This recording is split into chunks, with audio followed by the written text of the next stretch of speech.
He walked into his own mansion and saw his mother tied to a chair while his fiancée calmly sipped wine and smiled. No screams, no excuses. Just silence, the kind that means someone is about to disappear, and the mistake she made next sealed her fate forever. If this story pulled you in, make sure to hit that subscribe button so you never miss what's coming next. I've got another unforgettable story dropping tomorrow. And while you're here, jump into the comments and tell me where you're watching from. I love seeing our community from all around the world. Alright, let's get back into it. Victoria Crespo had never been beautiful in the way that turned heads on city streets. But at 23, standing in the visiting room of Rikers Island with a 6-month-old baby strapped to her chest, she'd possessed something far more dangerous than beauty, an unshakable will that made even hardened inmates look away. Ismail didn't remember that first visit, of course. He'd been too young. But his mother had told him the story enough times that it lived in his bones like muscle memory. His father, Rafael Crespo, had smiled at her through the bulletproof glass that day, his prison jumpsuit hanging loose on a frame that was already starting to waste away. 3 months later, he'd be dead, stabbed 17 times in the prison yard by men paid by the Giordano family, his body left as a warning to anyone who thought they could challenge the established order. Victoria had buried him in a plot so small his headstone almost touched the neighboring grave. Then she'd gone back to their apartment above Lombardi's butcher shop on Mulberry Street, packed everything they owned into 2 suitcases, and disappeared into the labyrinth of the city. For the next 15 years, she made herself invisible. She cleaned office buildings in Manhattan from midnight to 6 in the morning, worked lunch shifts at a diner in Queens, and still managed to be waiting at the apartment door when Ismail came home from school every afternoon. She never dated, never went out, never spent money on anything that wasn't food, rent, or the private tutoring sessions she somehow scraped together so her son could stay ahead of his classmates. The other neighborhood kids thought Ismail was lucky because his father was dead. It meant he didn't have to follow him into the life. It meant he could be anything. What they didn't understand was that Rafael's death hadn't freed Ismail, it had branded him. Every criminal organization in the city knew who he was. The Giordanos expected him to bend the knee or die. The rival families watched him like wolves, waiting to see if the cub would grow fangs. Victoria had understood this immediately, so she'd taught him differently. On nights when Ismail came home, bloodied from fights with boys twice his size, boys who called his father a traitor, who said his mother was a whore for not remarrying into a connected family, Victoria would sit him down at their tiny kitchen table and open a book. Not a Bible, not a self-help manual. Machiavelli, Sun Tzu, Marcus Aurelius. Violence, she'd told him when he was 12, pressing a cold compress to his swollen eye, is the language of men who've run out of words. You're smarter than that. You're better than that. Papa wasn't better, Ismail had muttered. Victoria had gone still. Then she'd cupped his bruised face with both hands, her calloused fingers surprisingly gentle. Your father was brave and loyal, but he was also reckless. He thought power came from fear. He was wrong. Her dark eyes, the same eyes Ismail had inherited, burned with an intensity that made him sit straighter. Real power comes from control, from knowing when to strike and when to wait, from making your enemies destroy themselves while you watch from the shadows.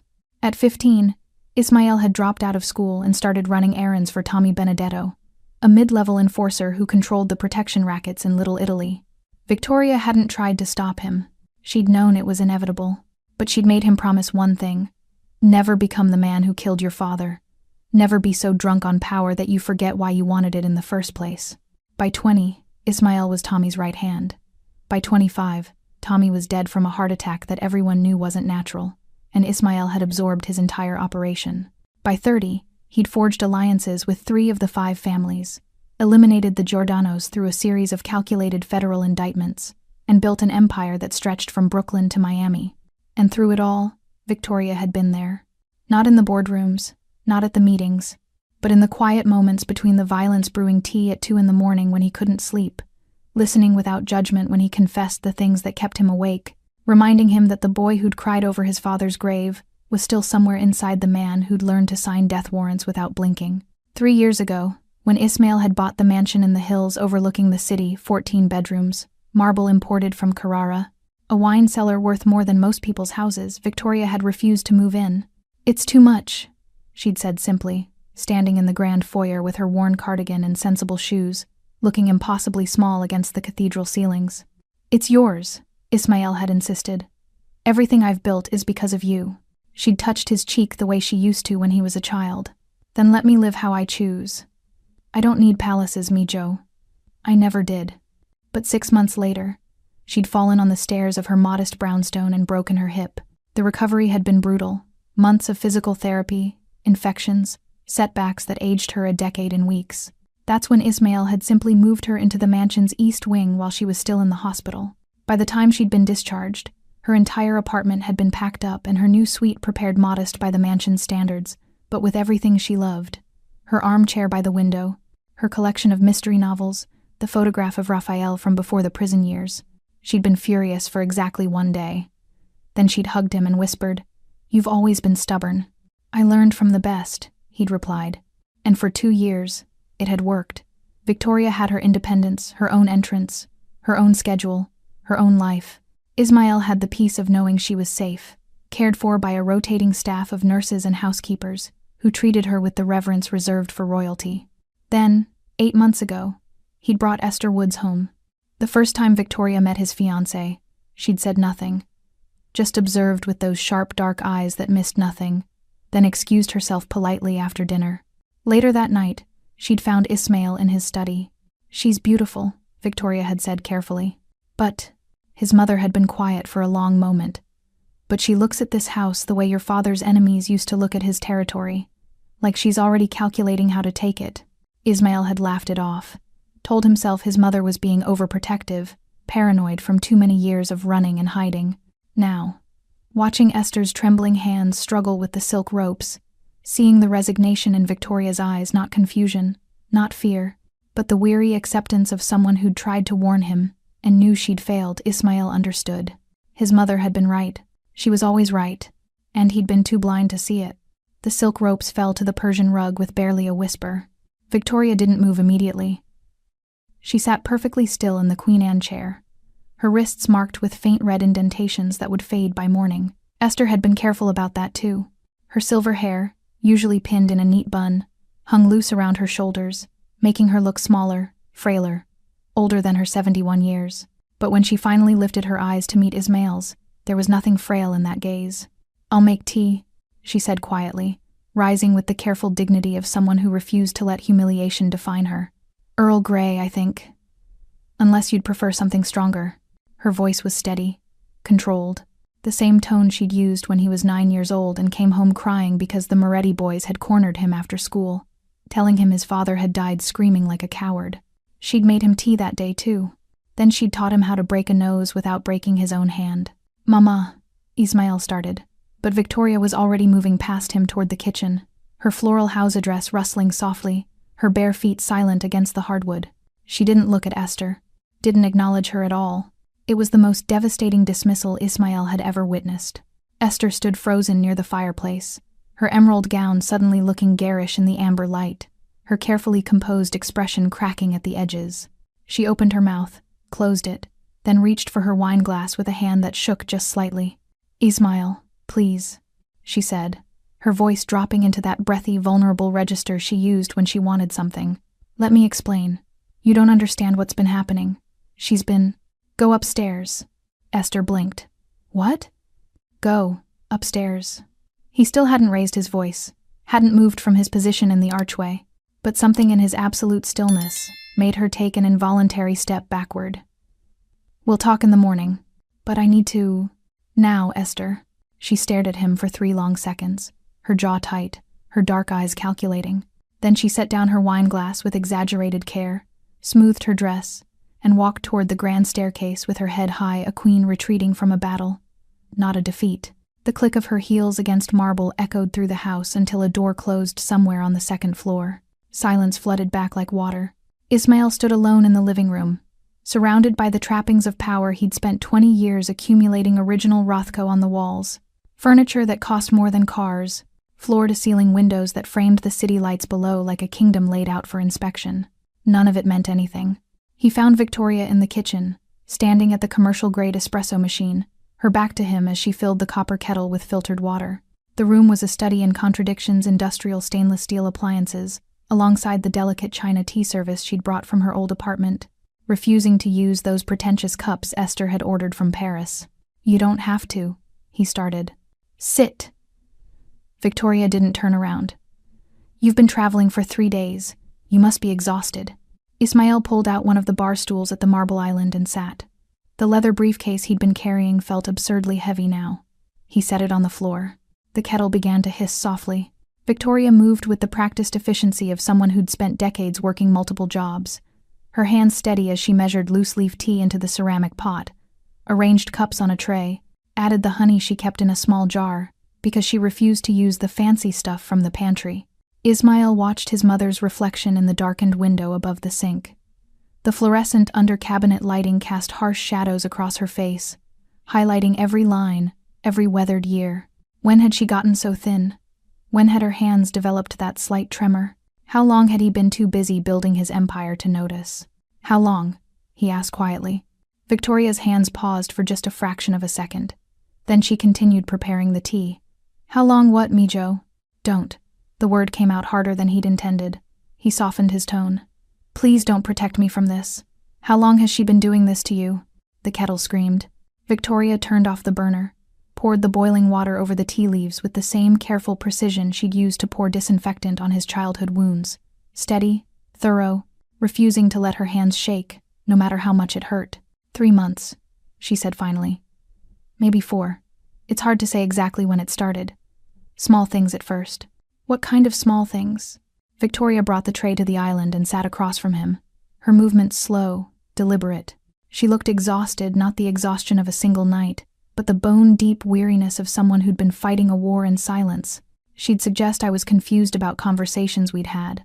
Tell the staff I'd asked for meals I didn't remember requesting. Lock doors and claim she'd told me about the repairs. Victoria poured tea into both cups, the familiar ritual somehow grounding in its mundanity. Then she started with the medication. Ismail's hand tightened around his cup. "What medication?" "For anxiety," she said. "Dr. Grayson prescribed it after I had that dizzy spell in April, do you remember?" "I fell in the garden?" Victoria added honey to her tea, stirring slowly. But the dosage kept increasing, and I started feeling foggy, forgetful. Sometimes I'd lose hours and not remember where I'd been. "Why didn't you tell me?" "Because you loved her." Victoria finally met his eyes, and the sadness there was worse than any anger could have been. "And because I knew what you'd do if I was wrong. I needed to be certain before I destroyed your happiness." "My happiness?" Ismail set down his cup with more force than necessary. "Mama, she tied you to a chair." "Yes." Victoria's voice remained infuriatingly calm. "Tonight she did, because you came home early, because her timeline accelerated." She took a sip of tea. "She's been planning this for months, Mijo.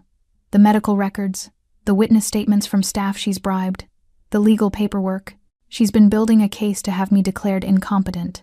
The words hung in the air like smoke. Ismail felt something cold and sharp settle in his chest, not rage, not yet, but something more dangerous. The absolute clarity that came before irreversible action. "Why?" His voice was barely a whisper. Victoria reached across the marble island and covered his hand with hers. Her skin was paper-thin, marked with age spots and scars from decades of hard work, but her grip was still strong. "Because I'm the only thing standing between her and everything you've built," she said simply. "As long as I'm here, lucid and present, you'll never make the kind of reckless decisions she needs you to make. You'll never be desperate enough, angry enough, destabilized enough to lose control." She squeezed his hand. "She doesn't want to marry a king, Ismail. She wants to bury one and rule in his place." Ismail didn't sleep that night. He sat in his study until dawn, surrounded by shadows and the faint amber glow of his desk lamp, listening to the house settle around him. Somewhere above, Esther was presumably asleep in their bedroom, the master suite with its king-sized bed and adjoining balcony overlooking the city. He couldn't remember the last time he'd actually wanted to be there. At 6:47 a.m., his phone buzzed. A text from Esther. "We need to talk. I'll be in the morning room at 8. Not a request, a summons. Ismail stared at the message for a long moment, then set the phone face down on his desk. By 8 o'clock, he was showered, dressed in a charcoal Tom Ford suit, and standing in the doorway of the morning room watching Esther perform. She'd staged it perfectly. The table was set with fresh croissants from the French bakery she preferred, imported jam, a French press of Colombian coffee. She wore a cream cashmere sweater and tailored slacks, the picture of casual elegance. Her dark hair swept into a loose ponytail, minimal makeup that somehow made her look both vulnerable and striking. When she saw him, her expression shifted seamlessly into concern. "Darling." She rose, reaching for him, but stopped when he didn't move toward her. "I barely slept. We need to talk about last night. About your mother." Ismail stepped into the room and closed the door behind him. "I'm listening." Esther's relief was palpable. She gestured to the chair across from hers. "Please sit. Have coffee. You must be exhausted." He remained standing. A flicker of irritation crossed her face before she smoothed it away. "Ismail, I know how it looked. I know you're upset. But you have to understand I was trying to protect her. Protect both of you. By tying her to a chair. Because she was hysterical." Esther's voice rose slightly, then modulated back to concerned calm. She'd been having episodes all day. Aggressive, confused, throwing things. "I called Dr. Grayson twice. He told me to keep her calm until he could come this morning to evaluate her properly." She moved to the sideboard, where a leather portfolio sat waiting. She'd planned this too, every document, every piece of evidence arranged like a closing argument. "Look." Esther opened the portfolio, spreading papers across the table. Medical notes going back 4 months, Dr. Grayson's observations, incident reports from the nursing staff, audio recordings of her confused states. Ismail picked up the first document. It was typed on Dr. Grayson's letterhead, dated 6 weeks ago. Patient presence with increasing confusion, memory lapses, and occasional paranoid delusions.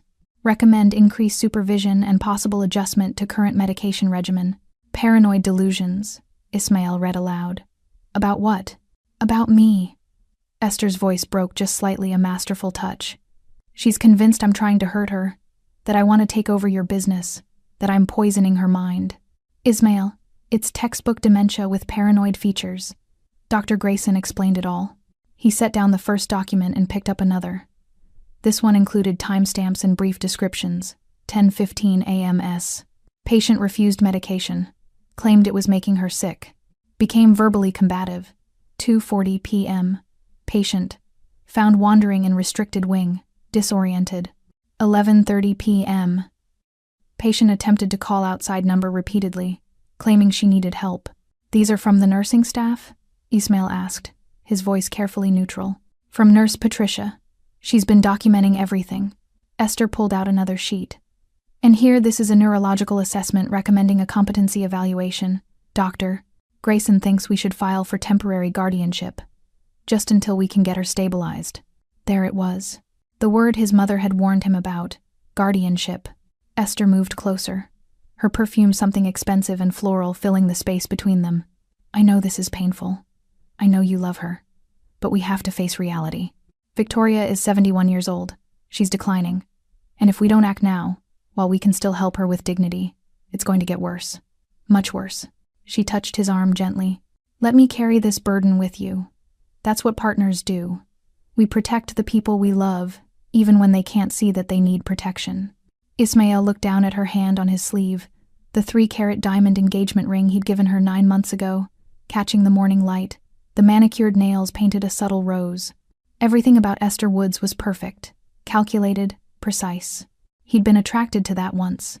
The way she moved through his world with such ease, speaking 3 languages fluently, knowing which wine to order, which charities to support, how to smile at the wives of business associates, while subtly establishing dominance. She'd seemed like the ideal partner for a man who'd built an empire on control. Now he saw it differently.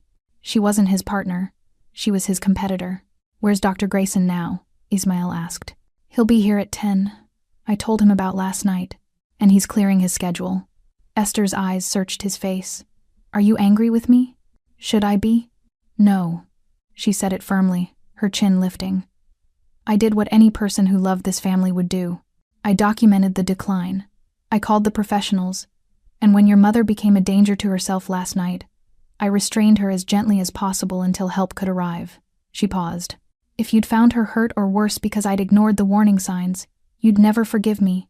You'd never forgive yourself." It was a beautiful argument. Logical, compassionate, impossible to refute without seeming cruel or in denial. Ismail picked up the portfolio, flipping through the remaining documents. More medical notes, more incident reports. A draft petition for emergency guardianship, already filled out except for his signature. A psychological evaluation form. Contact information for a specialist facility, upstate discreet, comfortable, experienced with high-profile families experiencing difficult transitions. "You've been thorough," he said quietly.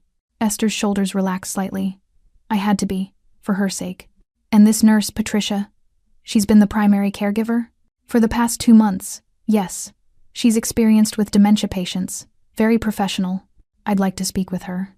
"Of course." She's downstairs now, preparing Victoria's morning medication.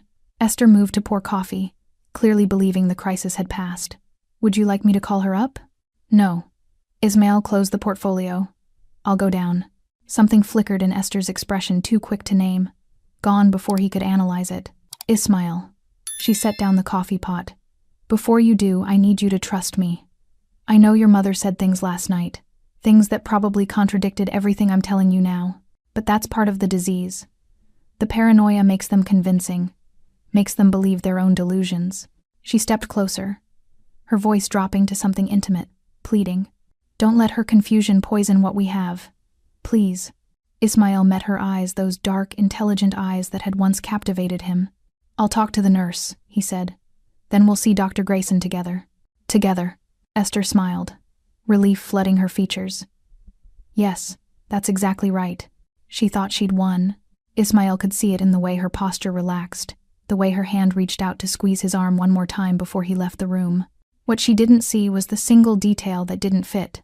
Victoria's confused states and medication refusals were all documented during daytime hours when Ismail was at work, when witnesses were controlled, when the narrative could be managed.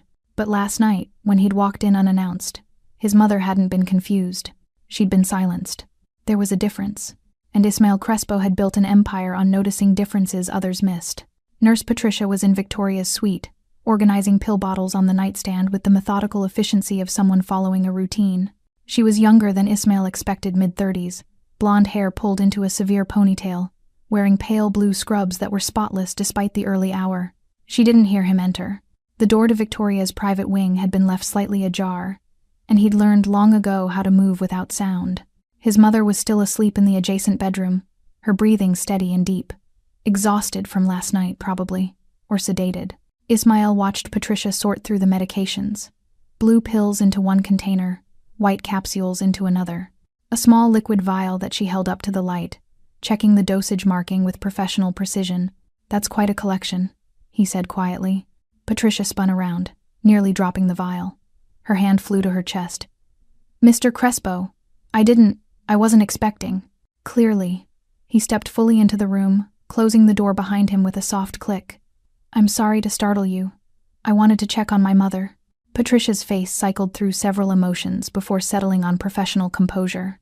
"Of course. Mrs. Crespo had a difficult night." Miss Woods explained what happened. "I've prepared her morning medications. They should help stabilize her mood."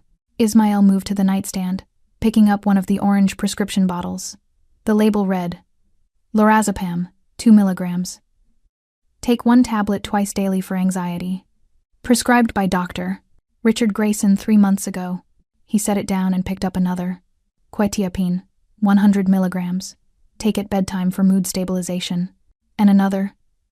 "Donepezil 10 milligrams. Take once daily." "That's for dementia," Patricia offered helpfully. "Dr. Grayson started her on it 6 weeks ago when the memory issues became pronounced." Ismail continued reading labels. 5 different medications, all prescribed within the last 4 months. All for conditions his mother had never exhibited in 71 years of life. "Walk me through her typical day," he said, still examining the bottles. "When does she take these?" Patricia relaxed slightly, clearly relieved to discuss her professional protocols. "Morning doses at 8 a.m. the lorazepam and donepezil with breakfast. Quetiapine at bedtime. The others as needed for episodes." "Episodes?" "Yes. When she becomes agitated or confused. Miss Woods has been very attentive about documenting them." Patricia pulled out a small notebook from her pocket. "I keep detailed records. Time, behavior, intervention, response. Standard practice for cognitive decline patients." "May I see?" She hesitated for only a moment before handing over the notebook. Ismail flipped through the pages. Patricia's handwriting was neat, clinical. November 3, 10:20 a.m. Patient refused morning medication. Claimed pills were making her foggy. Became verbally resistant. Administered medication with applesauce per doctor. Grayson's instructions. Patient calmed within 30 minutes. November 7, 2:15 p.m. 10. Patient found in restricted wing attempting to access Mr. Crespo's office. Appeared disoriented. When redirected, became accusatory, claiming she needed to find evidence. Administered PRN lorazepam. Patient rested peacefully afterward. November 12, 11:45 p.m. Patient made multiple attempts to call emergency services. When phone was removed for her safety, became increasingly paranoid. Claimed she was being held prisoner. Emergency sedation required. The entries continued, dozens of them. A comprehensive record of deterioration, or a comprehensive record of something else entirely. You've been very thorough, Ismail said, closing the notebook. Thank you, Mr. Crespo. I take my work seriously. Patricia gestured toward the medications. If you'd like, I can explain what each one does, the side effects, the expected progression. That won't be necessary. Ismail set the notebook on the nightstand beside the pill bottles. I'd like to send these to an independent lab for analysis. The temperature in the room dropped 10 degrees. I'm sorry? Patricia's smile froze. The medications. I want them tested. Make sure the dosages are correct, that there haven't been any contamination issues. Ismail kept his tone casual, almost apologetic. You understand, with my mother's sudden decline, I need to rule out every possibility. Environmental factors, medication interactions, anything that might explain such a rapid change. Patricia's face had gone pale. Mr. Crespo, I assure you, I follow every prescription exactly as written. Dr. Grayson is one of the most respected neurologists in the city. The medications are from a licensed pharmacy. There's no possibility of contamination. Then the tests will confirm that, and we'll all have peace of mind. He began collecting the bottles, placing them carefully in his jacket pockets. I'm sure you understand my concern. She's my mother. Of course, but Patricia's voice had risen slightly. Miss Woods should really be consulted about this. She's been managing Mrs. Crespo's care plan. You can't just take prescribed medications without. I'm not taking them. I'm having them tested. Ismail's tone remained pleasant, but something in his eyes made Patricia take a step back. Unless you have a reason I shouldn't? No reason. This is highly irregular. So is my mother's sudden decline. He picked up the last bottle, the liquid vial Patricia had been checking when he'd entered. What's this one? That's a supplemental medication. For sleep. When the quetiapine isn't sufficient. There was no label on the vial. Ismail held it up to the light, watching the clear liquid catch the morning sun streaming through the curtains. Prescribed by Dr. Grayson? Yes. He provides it directly. It's a compounded medication, so it doesn't go through the regular pharmacy. Convenient. The word hung in the air like an accusation. Patricia's hands twisted together. Mr. Crespo, I really think you should speak with Miss Woods before. I've already spoken with Miss Woods. Ismail pocketed the vial. She's the one who suggested I review my mother's care plan in detail. Make sure everything is being handled properly. It was a lie, but Patricia didn't know that. She nodded slowly, clearly trying to decide whether to push back or retreat. Self-preservation 1. Of course. I'm happy to cooperate with any review. I have nothing to hide. I'm sure you don't. Ismail moved toward the door, then paused. One more question. How long have you worked for my household? 2 months. Miss Woods hired me through an agency that specializes in... Which agency? Elite Home Healthcare Solutions. They're based in Manhattan. Very reputable. And before that? Patricia hesitated. I was working at a private facility in Connecticut. Elderly care. References? Of course. Miss Woods verified everything before I started. Ismail nodded slowly. I'm sure she did. Thank you for your time, Patricia. I'll let you know what the lab finds. He was halfway down the corridor when Patricia called out, her voice tight with poorly concealed panic. Mr. Crespo, when will Mrs. Crespo receive her morning medications? She really should maintain her schedule. Interrupting the regimen could cause significant setbacks. Ismail turned back. My mother is sleeping peacefully for the first time in weeks. I think we can afford to let her rest. But Dr. Grayson's instructions specifically state, Dr. Grayson, Ismail said quietly, will wait. He left Patricia standing in the hallway, her professional composure crumbling around her like paper in rain. 30 minutes later, Ismail sat in his study with his phone pressed to his ear, listening to the rings echo across the line. Dr. Kovich. The voice that answered was heavily accented, impatient. This better be important. I'm in the middle of... It's Ismael Crespo. I need a favor. The irritation vanished instantly. Ismael, of course. What do you need? Dr. Alexander Kovac was not on any hospital staff. He did not have office hours. His services were retained exclusively by people who needed medical expertise without the inconvenience of official records, insurance claims, or mandatory reporting. Ismael had used him twice before, once to treat a gunshot wound that couldn't be explained to an ER, once to verify cause of death when an ally had died under suspicious circumstances.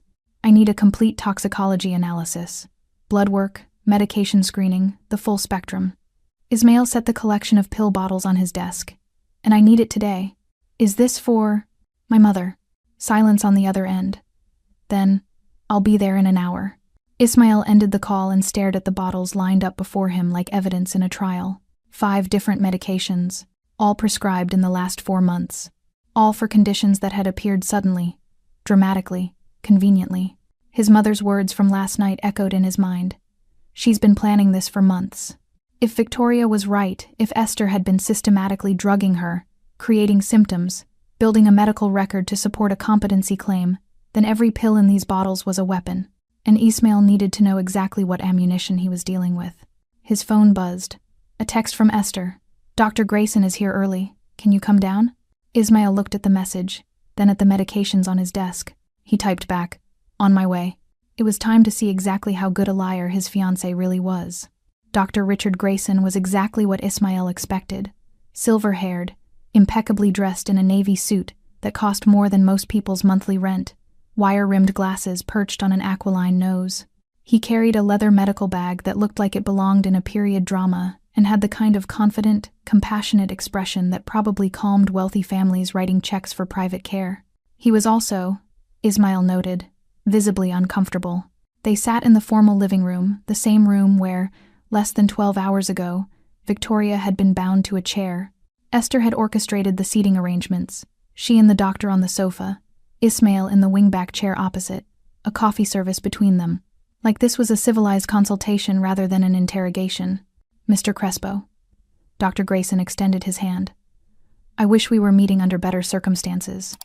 Your mother is a remarkable woman. Ismael shook his hand, noting the slight dampness of the palm. I'm sorry? Remarkable. You said she's remarkable. Present tense. Ismael settled into the chair, his posture relaxed but his eyes sharp. So you don't believe she's as far gone as these reports suggest? Dr. Grayson glanced at Esther, who smiled encouragingly. Well, cognitive decline is. It's a spectrum, you understand. Your mother has good days and difficult days. The goal is to maximize quality of life while ensuring her safety during the more challenging periods. How many times have you examined her personally? Another glance at Esther. I've seen Mrs. Crespo 4 times over the past 3 months. Initial consultation, 2 follow-ups, and an emergency evaluation last month when she had a particularly severe episode. And in those 4 visits, you diagnosed dementia, prescribed 5 different medications, and recommended I pursue guardianship. Ismael's tone remained conversational. That seems efficient. Mr. Crespo, I understand this is difficult to accept. What tests did you run? I'm sorry? Cognitive tests, brain scans, blood work. What objective measures did you use to reach your diagnosis? Ismael leaned forward slightly. Because I have the medical records Miss Woods provided, and I don't see any neuroimaging, no comprehensive neurological workup, just your clinical observations and prescription recommendations. Dr. Grayson's jaw tightened. In geriatric psychiatry, clinical observation is often the primary diagnostic tool. Your mother exhibited clear signs of confusion, memory impairment, and paranoid delusions. The medications I prescribed are standard protocol for patients you want to keep docile. The words landed like a slap. Esther's carefully maintained expression cracked. Ismael, what are you? How much is she paying you? Ismael kept his eyes locked on Dr. Grayson. To falsify records, prescribe unnecessary medications, provide expert testimony for a guardianship proceeding. What's the going rate for that kind of service? Dr. Grayson stood abruptly, his face flushing red. This is outrageous. I'm a board-certified neurologist with 30 years of experience. I don't have to sit here and sit down. The command in Ismael's voice was absolute. It was the tone that made hardened criminals reconsider their life choices. The voice that had negotiated treaties and ordered executions with the same deadly calm. Dr. Grayson sat. Better. Ismail pulled his phone from his pocket and opened a document. I had my people pull your medical license information this morning. Very thorough research. You graduated from Columbia, impressive. Practiced at Mount Sinai for 15 years, also impressive. He scrolled down. Then you left rather suddenly in 2019. No explanation in the public records. But my sources found something interesting. He turned the phone around so Dr. Grayson could see the screen. The doctor's face went ashen. A malpractice settlement. Sealed by court order. A wealthy patient's family claimed you prescribed unnecessary psychiatric medications to an elderly woman, kept her heavily sedated while her daughter-in-law systematically looted her estate. Ismail set the phone on the coffee table. The settlement was substantial enough that you lost your hospital privileges. Now you work exclusively private cases, wealthy families, discreet consultations, no oversight. That case was dismissed, Dr. Grayson said weakly. The family was compensated to avoid lengthy litigation. I was never found guilty of, but you did it. Ismail's voice was quiet, certain. And when Miss Woods came looking for a doctor who would be willing to diagnose my mother with conditions she doesn't have, who would prescribe medications to create symptoms rather than treat them, who would provide expert testimony to support a fraudulent guardianship, claim you said yes. The silence that followed was suffocating. Esther finally spoke, her voice trembling with what might have been genuine emotion or exceptional acting. Ismail, this is insane. You're making wild accusations based on what? Your mother's paranoid delusions? Some sealed settlement from years ago? She turned to Dr. Grayson. I apologize for this. He's under tremendous stress. He doesn't know what he's saying. I know exactly what I'm saying. Ismail stood, moving to the window that overlooked the city. I also know that 2 hours ago I had my personal physician, Dr. Alexander Kovac. Perhaps you've heard of him, Dr. Grayson? Draw my mother's blood and collect every medication. Nurse Patricia was preparing to give her this morning. Dr. Grayson's face had gone from red to gray. Dr. Kovac is running a complete toxicology panel as we speak. Blood concentration levels, drug interactions, everything. Ismail turned back to face them. If my mother has been systematically overdosed, if the medications were deliberately prescribed to induce confusion and memory loss, if there's any evidence of pharmacological elder abuse, he'll find it. This is ridiculous, Esther said, but her voice had lost its conviction. You're destroying your relationship with your mother's care team based on paranoia. You're going to hurt her by interrupting her treatment. Her treatment. Ismail laughed a cold, humorless sound. Is that what we're calling it? He moved to stand directly in front of Dr. Grayson, looking down at the older man with the kind of intensity that made people confess to crimes they hadn't committed. I'm going to give you one chance to tell me the truth. What medications did you actually prescribe? What were they supposed to do? And what did Miss Woods pay you to make my mother appear incompetent? Dr. Grayson's hands were shaking now. He looked at Esther, clearly hoping for rescue. But she had gone very still, her mind visibly racing through contingency plans. I want my attorney, Dr. Grayson said finally. You'll need one. Ismail stepped back. Because when those toxicology results come back, I'm going to bury you. Your medical license, your reputation, everything. And then I'm going to make sure every family that's ever trusted you knows exactly what you did. You can't. I can. And I will. Ismail's voice was steel wrapped in silk. Unless you start talking. Right now. The grandfather clock in the corner ticked through 15 seconds of silence. Then Dr. Grayson broke. The lorazepam doses were triple what's normally prescribed, he said quietly, not meeting anyone's eyes. And the quetiapine, it wasn't for mood stabilization. At those doses, it causes sedation, confusion, memory, impairment. The donepezil was legitimate, but unnecessary. It's usually given to dementia patients, but in someone without dementia, combined with the other medications, he swallowed hard. It would create symptoms that looked like cognitive decline. And the unlabeled vial? The supplemental sleep medication? Concentrated sedative, haloperidol mixed with a mild paralytic agent. It would cause temporary disorientation, compliance, short-term memory disruption. His voice cracked. She said your mother just needed to be calmed, that she was becoming difficult, that it was for her own good. Ismail turned slowly to face Esther. She sat perfectly still on the sofa, her emerald dress from last night replaced by a dove-gray cashmere sweater, her dark hair immaculate, her expression unreadable. For a long moment, they simply stared at each other. Then Esther smiled, not the warm, loving smile she'd perfected over months of their relationship, but something colder, sharper, more honest. "You should have stayed in Japan," she said softly. "Probably." Ismail's hand moved to his phone. "But I didn't. And now we're going to have a very different conversation than the one you planned." His phone buzzed before he could make the call. A text from Dr. Kovac. "Results preliminary but conclusive. Call me immediately." Ismail read the message, then looked back at Esther. "Last chance," he said. "Tell me everything. Why you did this, who you're working with, what you were planning, and maybe I'll let you walk away from this." Esther stood, smoothing her sweater with deliberate calm. "You want the truth?" She moved toward the bar, pouring herself a glass of scotch, even though it was barely 10 in the morning. "Fine, I'll give you the truth."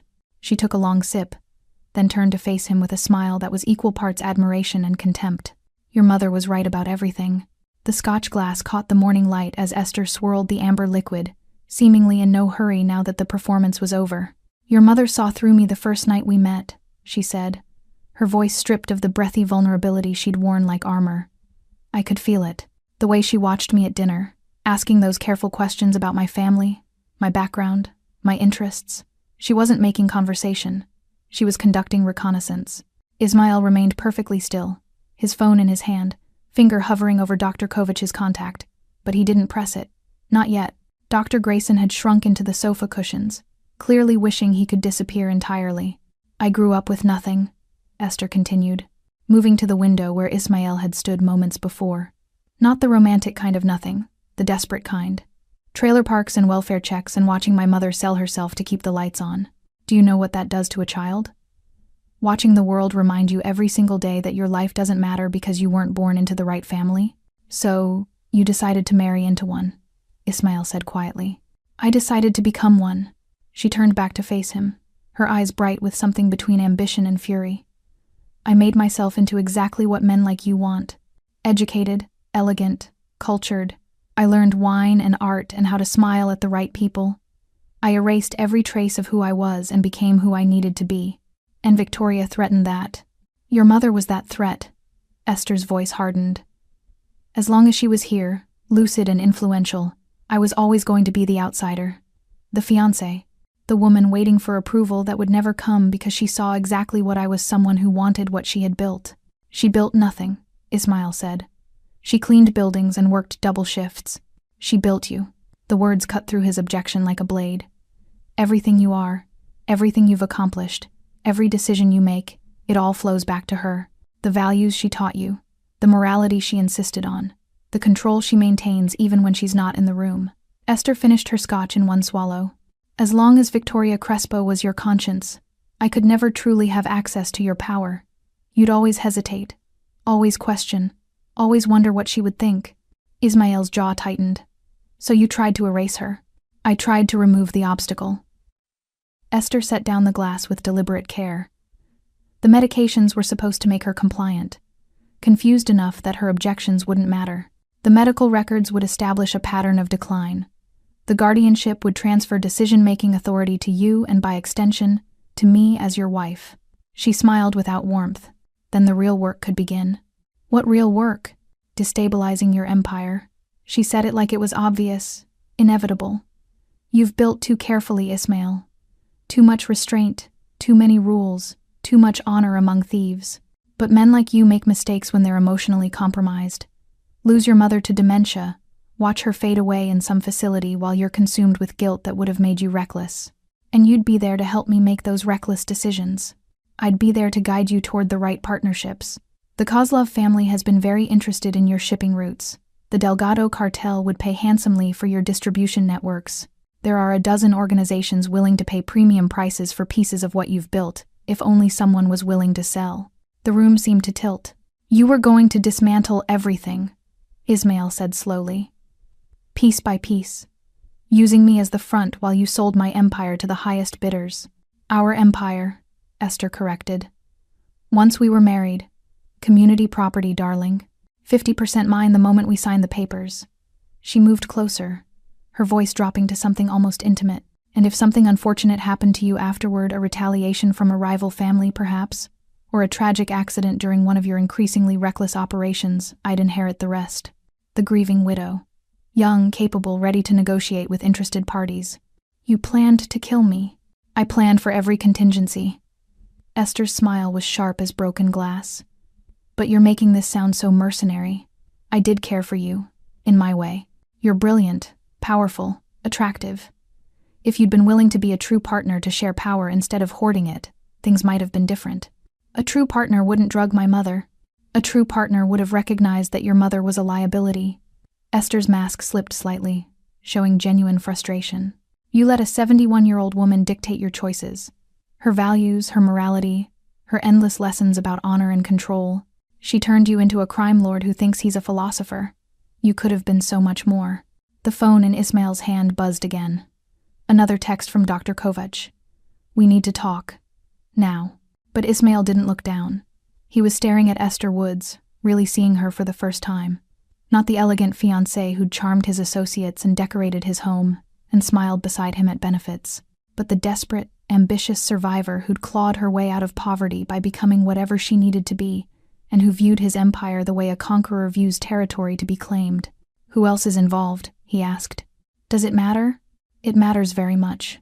Esther laughed, a genuine sound this time, bitter and almost admiring. You think I'd tell you? So you can dismantle my entire network before I walk out that door? I'm ambitious, Ismail, not stupid. You're not walking out that door. No? She tilted her head, studying him. Are you going to kill me? Right here in front of the good doctor? That seems sloppy for a man who prides himself on control. I don't need to kill you. Ismail's voice was colder than she'd ever heard it. I just need to make sure you can't hurt anyone else. He pressed the contact for Dr. Kovac. The call connected immediately. Ismail, what did you find? Chronic benzodiazepine toxicity, antipsychotic overdosing, sedative hypnotic poisoning. Your mother's been systematically drugged for months. Dr. Kovac's accent thickened with anger. Whoever prescribed this knew exactly what they were doing. These doses would create every symptom of dementia, while avoiding acute toxicity that would show up in a standard medical exam. It's sophisticated pharmacological abuse. Can you document it? Medical legal standard? I'm already preparing the report. This is elder abuse, Ismail. Criminal charges, medical board investigations. Whoever did this is finished. Good. Ismail kept his eyes locked on Esther. Send the report to my attorney. Copy to the state medical board. And add Dr. Richard Grayson to the list of responsible parties. Dr. Grayson made a strangled sound. There's more, Doctor. Kovac continued. The long-term effects, your mother's lucky you caught this when you did. Another few months, and the cognitive damage might have been permanent. The words hit Ismail like a physical blow. Permanent damage. They'd almost succeeded. Not just in declaring his mother incompetent, but in actually making her incompetent. Destroying the brilliant, fierce woman who'd raised him until nothing remained but the confused shell Esther's medical records described. How long until she's clear? He asked. The benzodiazepines will clear in a few days. Full cognitive recovery may be a month, assuming there's no permanent damage. I'll need to monitor her closely. Run follow-up tests. Whatever she needs.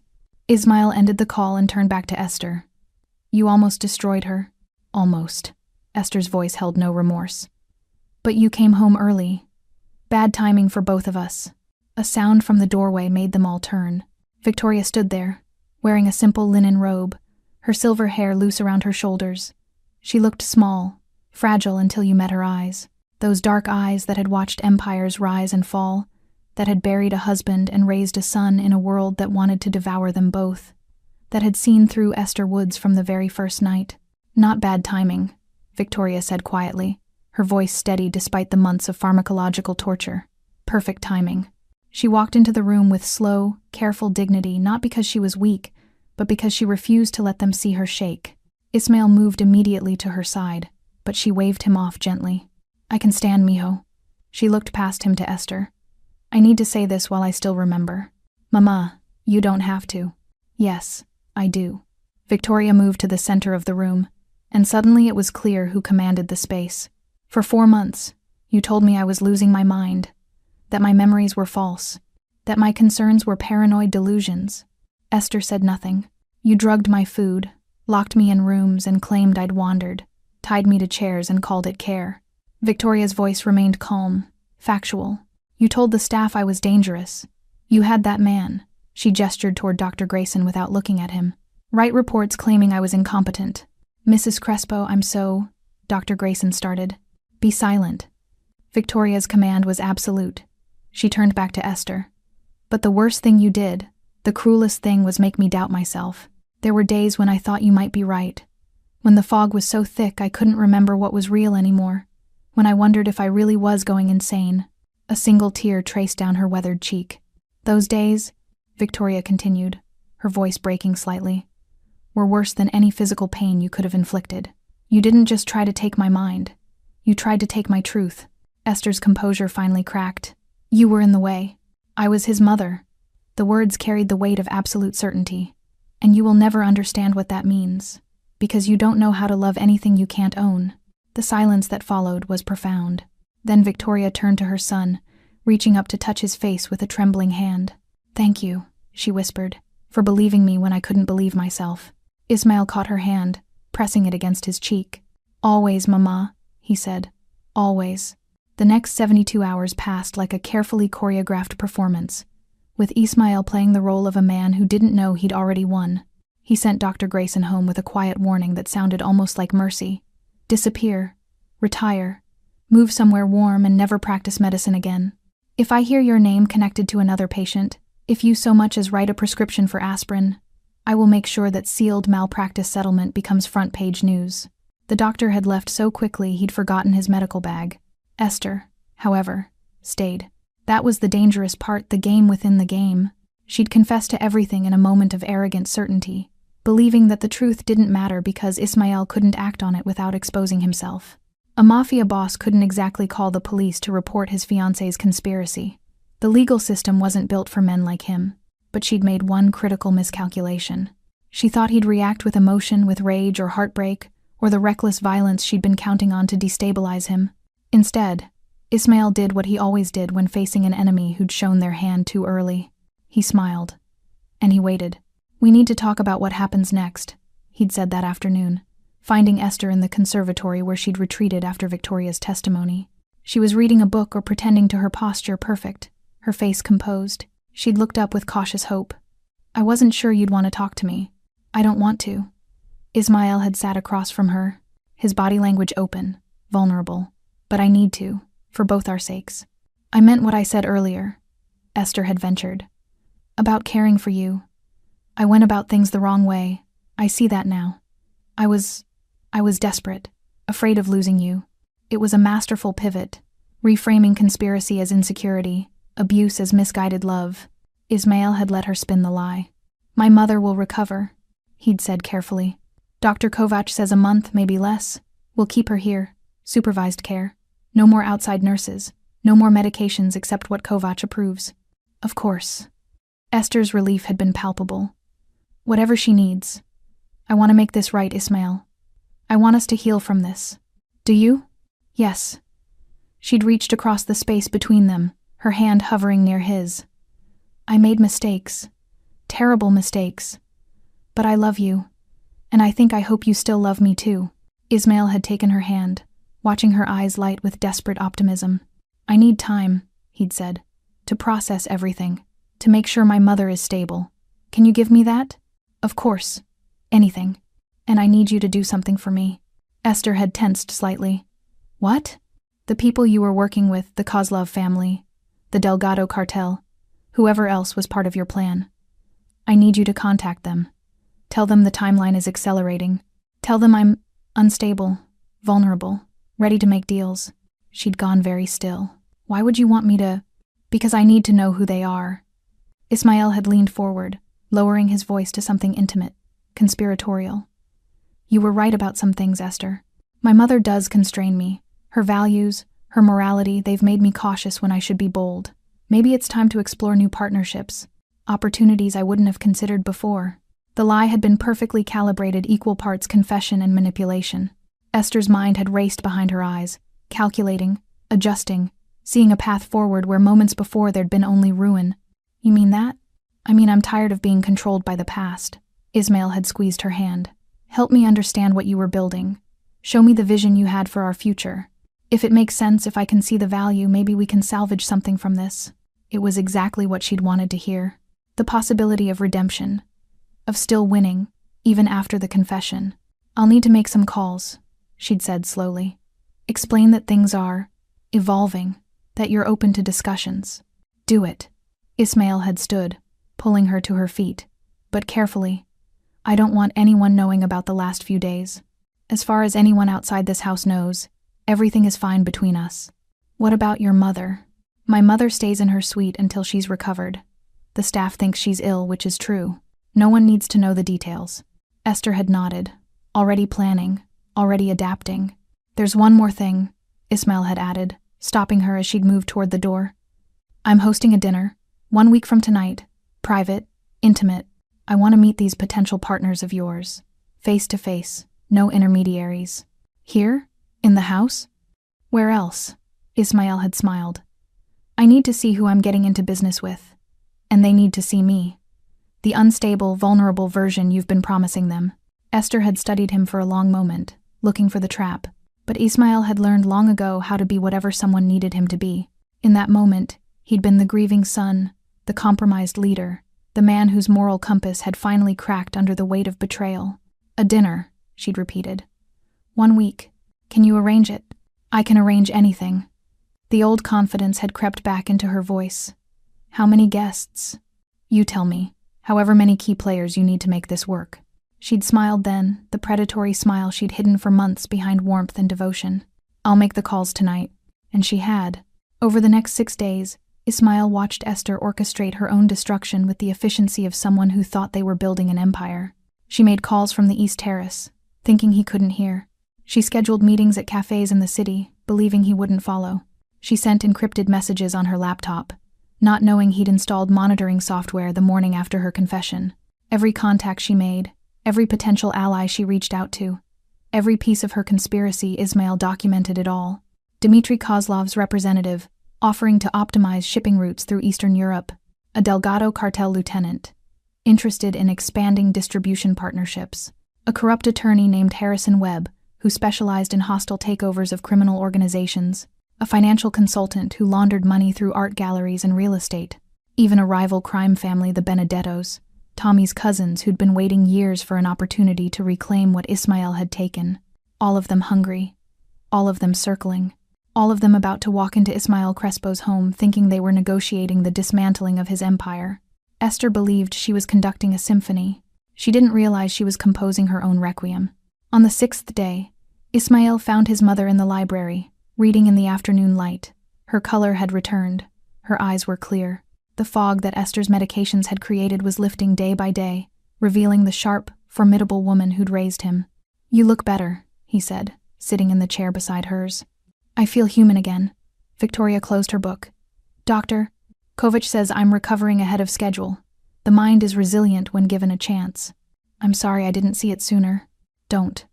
She reached over and took his hand. She was very good at what she did. If you hadn't come home early that night, she would have succeeded. They sat in comfortable silence for a moment. There's a dinner tomorrow night, Ismail said finally. Esther thinks she's bringing her allies here to negotiate my surrender, to finalize the plans she's been making. And what will they find instead? Truth. Ismail's voice was quiet, certain. Every piece of evidence I've gathered, every conversation I've recorded, every ally she thought was secret, I'm going to let her build the trap completely before I spring it. Victoria studied her son's face, the face she'd watched grow from a frightened boy into a man who'd learned to control violence instead of being controlled by it. What will you do with her? She asked. After? I don't know yet, Ismail admitted. But whatever it is, it won't be quick. She tried to take you from me. She tried to destroy everything you built in me. That's not a debt paid with a bullet. No, Victoria agreed quietly. It's not. She squeezed his hand. But remember what I taught you. Control the violence. Don't let it control you, even when the person deserves it most. I remember, Mama. Ismail stood, pressing a kiss to her forehead. I remember everything you taught me. Tomorrow night, Esther Woods and everyone she'd conspired with would walk into his home expecting to witness the fall of a king.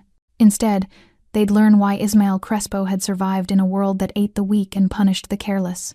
Not because he was the most violent, but because he was the most patient. and his patience had just run out. The dining room had been transformed into something between a boardroom and a throne room. Ismail had overseen every detail personally.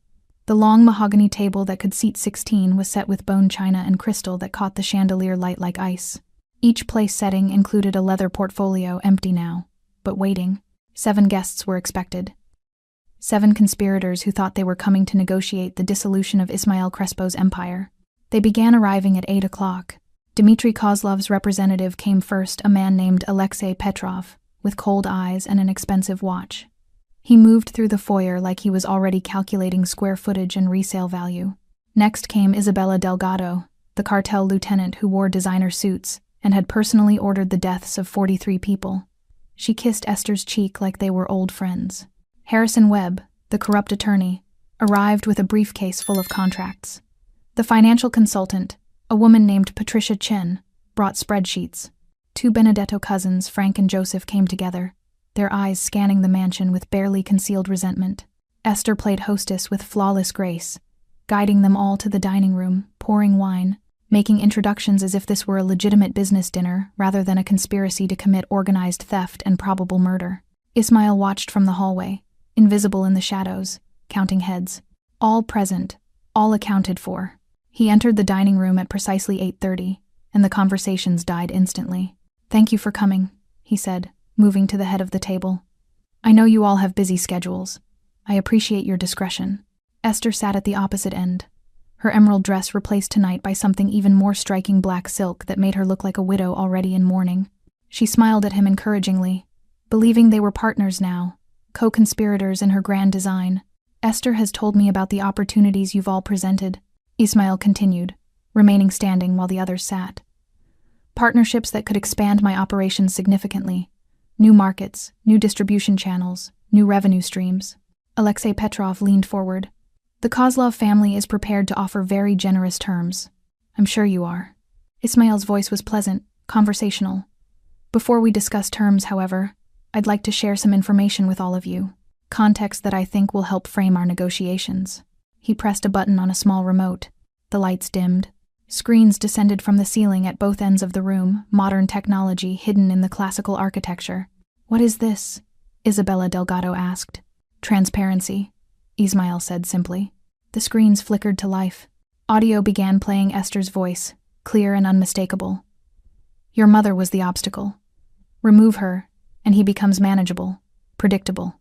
Esther's face went white. The recording continued. Snippets of phone calls, carefully edited but devastatingly complete. Her voice describing the drugging strategy. Her laughter when discussing Victoria's confused states. Her cold calculation about timelines and inheritance laws. Then the screens shifted to documents. Medical records, the real ones from Dr. Kovac, showing systematic poisoning. Toxicology reports with highlighted sections. Dr. Grayson's confession, recorded and notarized. "Jesus Christ," Frank Benedetto whispered. But Ismail wasn't finished. New audio began, Esther's calls to each person in this room, her promises about what she could deliver, her assurances that Ismail was compromised and vulnerable and ready to be manipulated. "He's weak right now. His mother's condition is destroying him. He'll agree to anything if we position it correctly."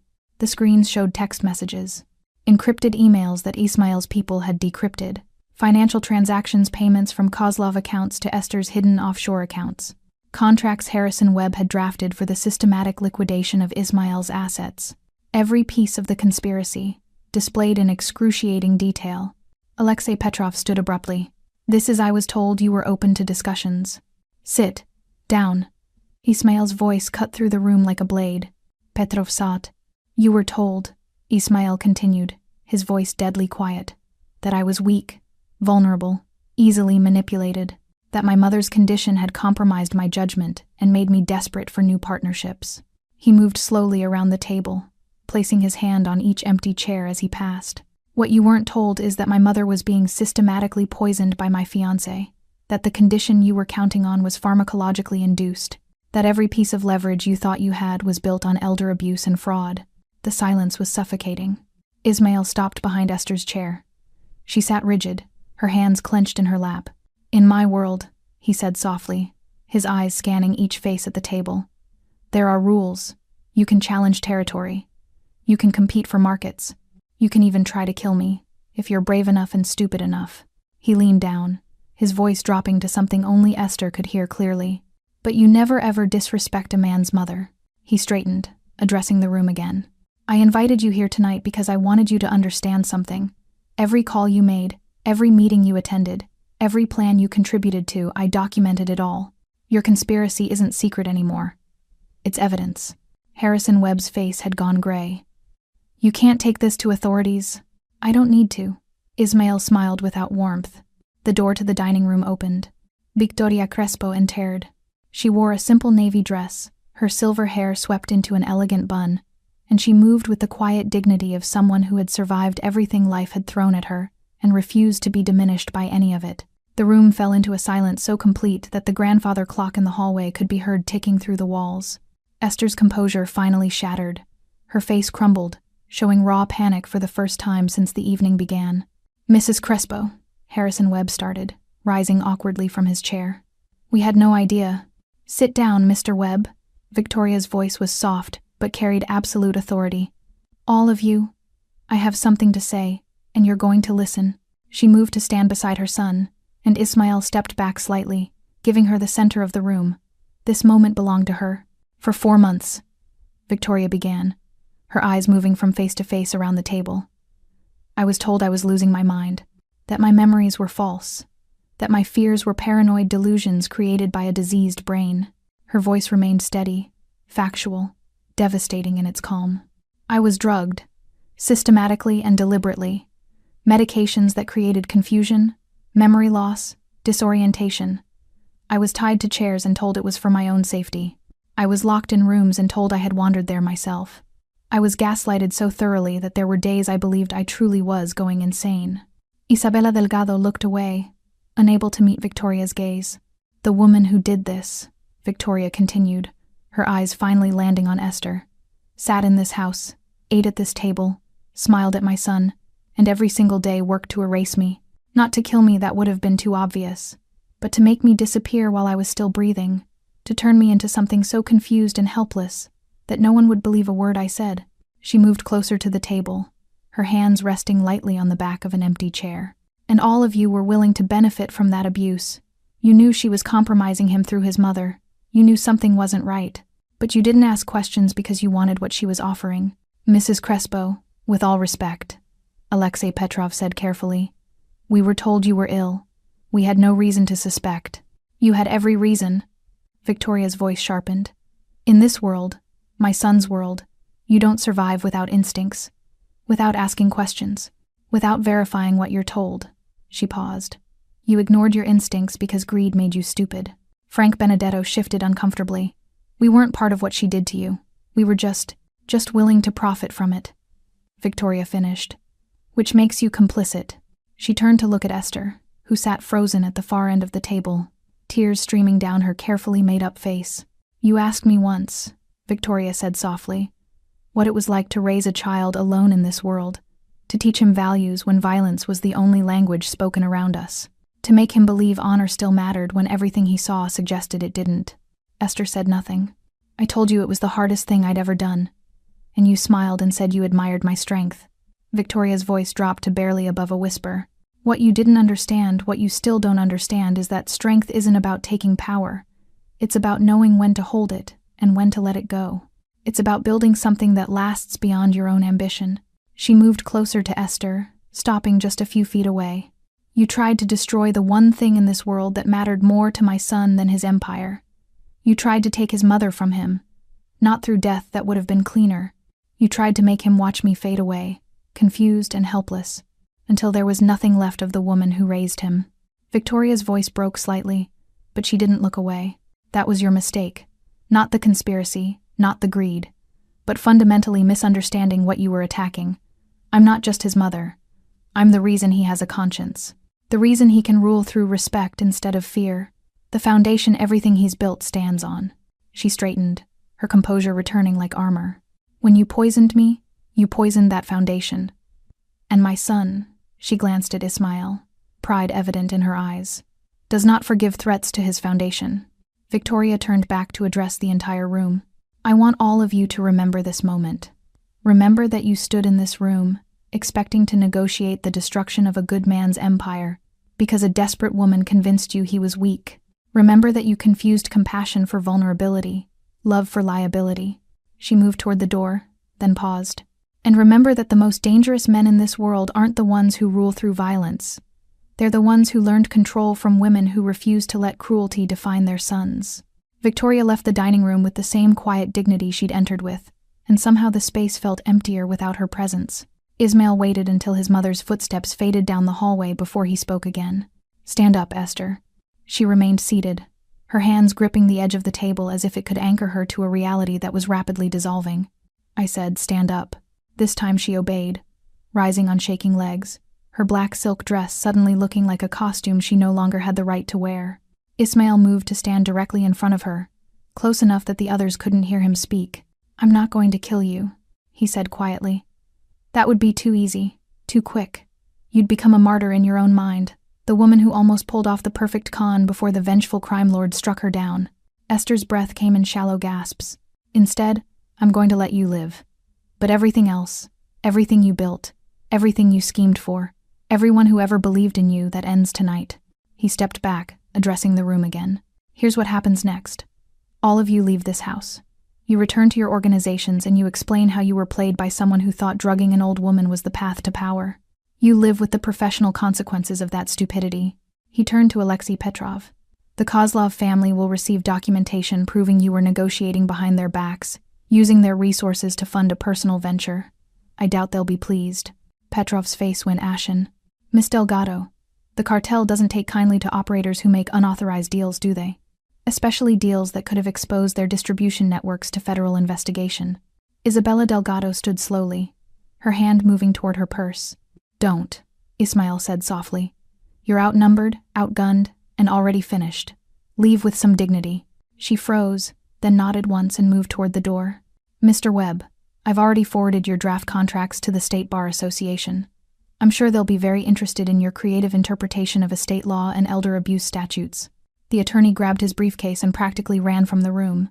One by one, the conspirators fled, stripped of their leverage, their credibility, their futures.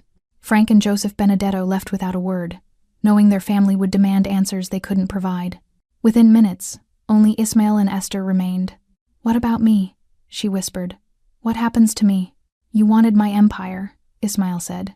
"You wanted the power, the money, the status. So let me show you what real power looks like." He pulled out his phone and showed her the screen.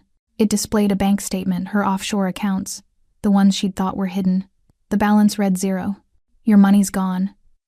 Donated to organizations that support elder abuse victims. Your apartment downtown foreclosed on this afternoon. Your credit cards canceled. Your professional connections, I've made sure everyone knows exactly who you are and what you did."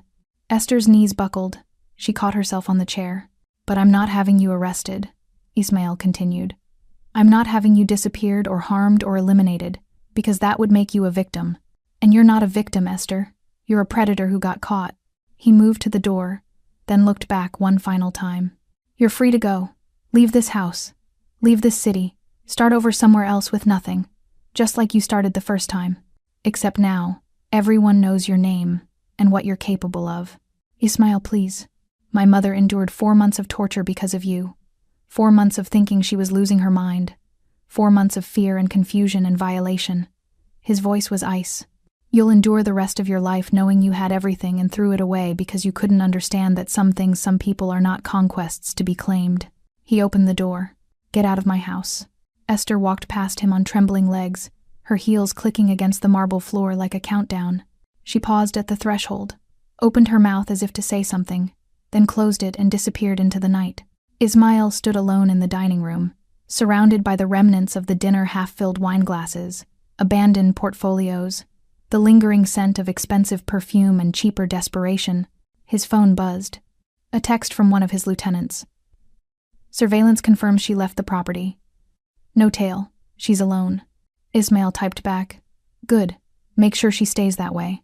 He walked through the mansion toward the east wing, where light still glowed from his mother's suite. He found her sitting in her favorite chair by the window, a cup of tea cooling on the side table, her eyes fixed on the city lights below. "Is it done?" she asked without looking at him. "It's done." Victoria nodded slowly. How do you feel? Ismail sat in the chair across from her, the same chair he'd sat in countless times as a child, as a teenager learning the family business, as a man seeking counsel.